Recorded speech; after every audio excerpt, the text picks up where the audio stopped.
In the very beginning, when the world was new, God made a beautiful garden called Eden. Here, God put Adam and Eve, the first two people, to take care of it.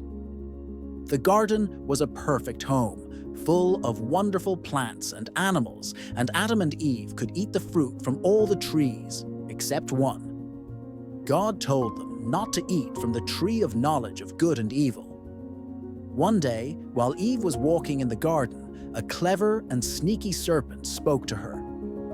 This wasn't an ordinary serpent because it could talk, and it was more cunning than any other animal God had made. The serpent asked Eve, "Did God really say you must not eat from any tree in the garden?"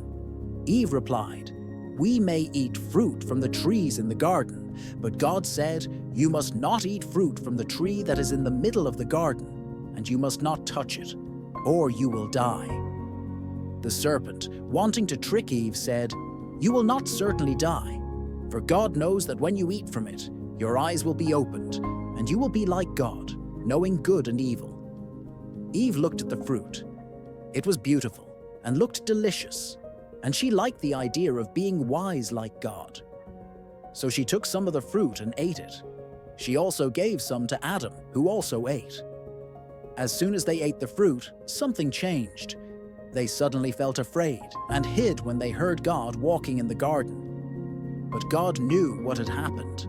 He asked Adam and Eve about it, and they admitted eating the fruit but blamed the serpent and each other. Because of what they did, God said things would be harder for them outside the garden. They would have to leave Eden, and life wouldn't be perfect anymore. But God also made them clothes from animal skins, showing He still cared for them.